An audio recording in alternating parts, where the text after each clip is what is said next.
Hi, my name is Sami, and I'm a filmmaker. And if you're in a creative field like I am, then you might be facing a similar problem of constantly thinking of new ideas that never seem to go anywhere. I myself come up with a lot of concepts for individual scenes, but whenever I attempt to expand upon them, I lose interest in the story. I've had an idea for a minute-long sequence in my head for a while now, but I was never able to think of the larger narrative surrounding it. Then I remembered the words of another filmmaker and YouTuber called D4Darius, and how he talks a lot about making micro-short films as exercises for one's creative process. So, I decided that that's what I'll be doing. For a previous short film, I had borrowed some equipment from the film camp that I was taking part in, but this time I had a different idea. I always wonder what I can make with less and less gear, so I took the extra step of choosing to film the short sequence with only the bare minimum. So, this was my plan. First, the scenario goes like this. A body disposal criminal had discovered that his girlfriend had been cheating on him with his coworker, so he lies to his partner in crime, pretending that they're going on just another job, when in reality he has his girlfriend stuffed in the back of the trunk and plans to shoot and bury both of them. A very wholesome story, I know. My previous short film actually had the dialogue improvised on the spot. I just wrote the whole story as bullet points and worked out what the actors were gonna say on the day of the shoot, which is exactly what I planned to do with this short, because it was going to be in Arabic since it's taking place here in my country Lebanon, and despite being a native speaker, the biggest challenge story-wise though was that at first the audience doesn't know about the cheating and how the main character was planning to kill both his lover and his friend. I didn't know how clear it would be by the end, so I had to reveal pieces of information one by one with the dialogue, which is pretty tricky considering it's improvised. I ended up making a small mood board / storyboard as well as a bullet point summary of the plot to get a clear idea of what I should aim for. As I was planning out the sequence, I was also taking into consideration all the equipment I had access to. My quote-unquote arsenal included a Canon DSLR 5D Mark III camera, a tripod, a small LED light panel, and a tiny Zoom H1N sound recorder. And of course, with very little equipment in general, especially lights, I picked a story that takes place primarily at night, because I secretly hate myself and like making things harder for no fucking reason. To solve this issue, I searched for locations that have pre-existing lighting that I can manipulate with my framing. The murder and body burying scene takes place at dawn, so for the shoot I had to plan every scene backwards, starting with the very last shot as the sun sets, pretending that it's actually rising, and then the second shot during blue hour.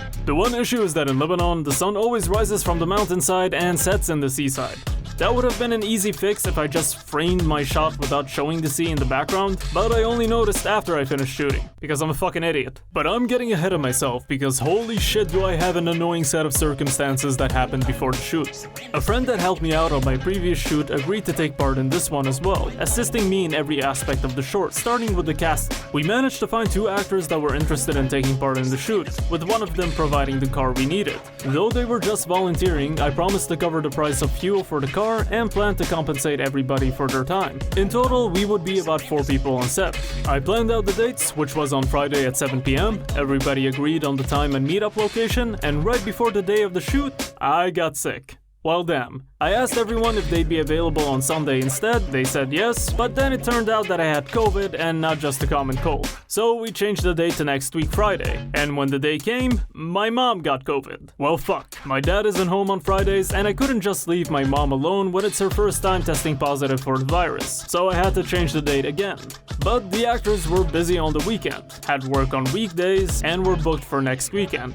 Eventually, they got too busy and lost interest. It's sad, but not surprising. If you're gonna ask people to volunteer their time for a shoot and you keep changing the date over and over again, eventually they're not going to be motivated anymore. This was just a set of circumstances that I couldn't really control, but shit happens. I thanked the actors for their time and told them that I'd hope to work with them in the future. We had to search for 2 new actors and found 2 guys that didn't really have any acting experience, but at that point, I just needed anyone that could help out. They didn't have a car though, so I asked my friend if he could be the driver and told him that I'd cover the price of gas. We selected Saturday as the day of the shoot, but all of a sudden, when the day came, one of the actors had a work-related emergency, so he couldn't make it. Instead, I asked my friend who was providing us with the car if he could act in his place, which he agreed. This was a very run-and-gun guerrilla-style shoot. We didn't have a permit to film in public because getting one here usually takes forever, which is why I picked locations that would have very little people that would notice us. That way, we wouldn't be bothering anyone and no one would bother us.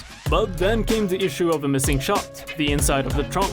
Originally, I asked a friend of mine if she's willing to help out, which has to be the weirdest request I've ever asked of someone. Like, hey, can I tie you up and put you in the trunk of a car? It's for a video, for the internet.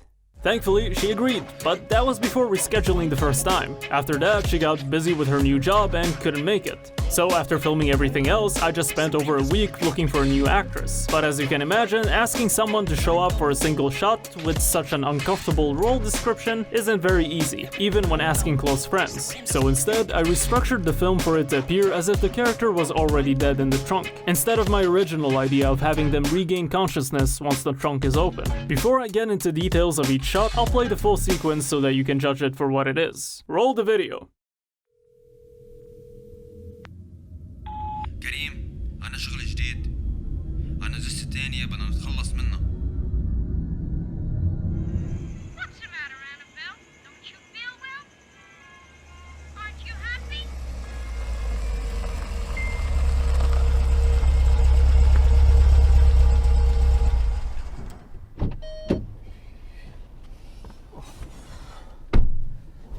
ليه تأخرت؟ خير شو في؟ حط السنتور.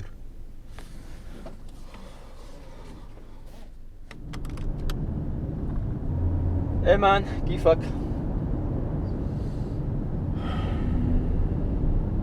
لا شيء؟ اوكي.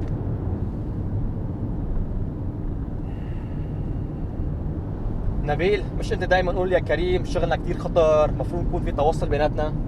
هلا ماشي؟ اوكي. وكيفك انت وحبيبتك سيبين؟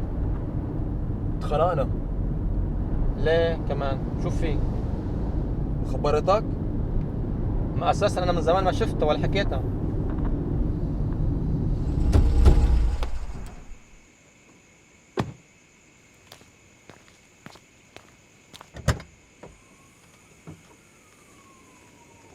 سابين؟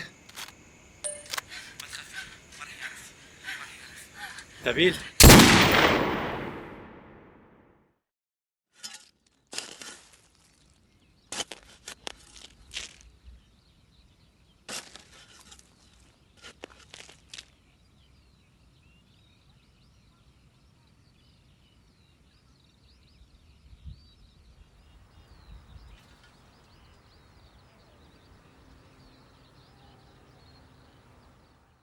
Yep, all that for just a 2-minute sequence. Hope you enjoyed it, because I didn't. I sadly only see the flaws in this, but that's the point of the whole exercise. Now, to be fair, it did come out better than expected. The first thing I was worried about was that I had to crank my camera's ISO to about 1600, which on a 5D Mark III is pretty high for a video recording, and sadly, that showed in the end product. Shooting at night with such a high ISO on my DSLR also limited my color grading options. All I managed to do was add a slight desaturation to my image, and increase the shadows as little as I could for some slightly darker blacks.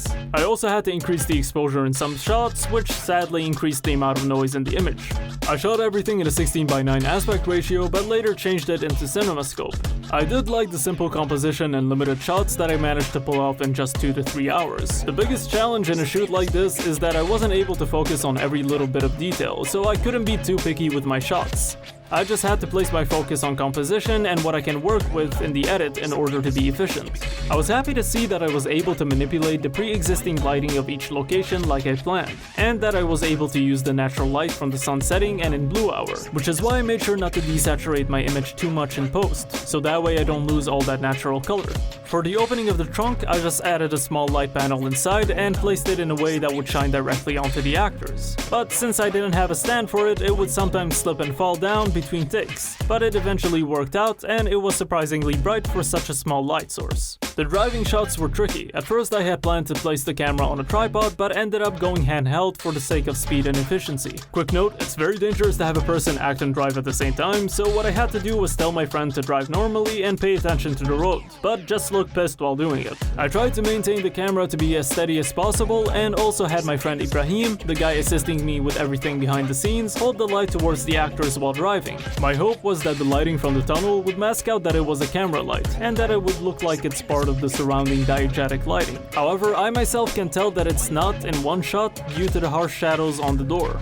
Because this was such a run and gun shoot, I couldn't really pay attention to everything, and I didn't notice that in the other shot in the car of my actor who's also named Ibrahim, my reflection along with the light appeared on the rearview mirror. We had set it up to display the eyes of my other actor named Arabi in the previous shot, so I scaled up the clip in the edit to cut out the reflection. For the opening shot on the street, I had Ibrahim sit on one of the metal posts, with the other Ibrahim shining a light from the side. We also had some light from a phone shining on his face as if he was watching a video while waiting for the car to arrive. When it came to the audio, whenever I knew I could replace the sound in post, I did that, and only used the zoom whenever it was necessary, like inside of the car. I made sure to have the windows rolled up as well so that the sound from the traffic around us wouldn't overpower the actors talking. And I also had a limiter option on the zoom recorder, that way the sound wouldn't peak. There was a weird squeak that happened about twice in the recording, probably the sound of the car seats, but I didn't really know how to fix that. When it came to directing my actors, I had to remember that they were my backups and weren't experienced. So I just gave them very basic directions and simply told them to do what they felt was natural. And if I myself found anything off about it, I would comment what I thought could be done instead and let them test it out on camera. Outside of that, it was merely a task of getting multiple takes until they got comfortable on camera and got it right, while making sure they mentioned specific aspects in their lines so that the reveal at the end would make sense. With so much on my mind, I couldn't really give them the best directions, and by the end it felt a bit amateurish. Even though the actors did the best they could with their performances. But, you know, that's on me. Also, to make it clear that the characters were criminals whose entire job was to get rid of corpses, I added a quick line at the start of the film as a voice note to make things obvious. All this together did make the dialogue feel very on the nose though, I'll admit that. In post, I worked on making things flow as smoothly as possible. To make the pace feel more natural, I had to extend the breathing time between each line of dialogue, because in the original recording the pace was too fast. I got some royalty-free sex noises from the internet for the part where the voice recording started playing, which was the plan from the start even if I had found a backup actress for the missing role, because at this point in time I wasn't really comfortable telling people to moan into a microphone. In the beginning I had the idea to make Ibrahim's character Karim watch a dirty video in public on his phone and having him laugh at it, to make him appear more of a weird scummy douche. Instead, I found a public domain cartoon that had a line of dialogue that somewhat mimicked the dialogue that would happen between the two characters later on. So instead I went with making the character appear more innocent, despite being a criminal and a guy who sleeps with his co-worker's lover. I think it made him feel more layered, or I'm just making shit up, I don't know. But shout out to everybody that helped me out with this one. It was an exercise and hopefully the next one would be better. So I definitely want to try to do a similar project again, to train myself on working with my limitations, and use what didn't work in this short as a lesson for the next one. But for now, this is where I'm ending the video. If you're new here, I make videos talking about lost and obscure media, as well as stuff like this where I deep dive into my filmmaking process. So if you like what you saw and you want to see more, make sure to like, comment, share, and subscribe, and I'll see you next time.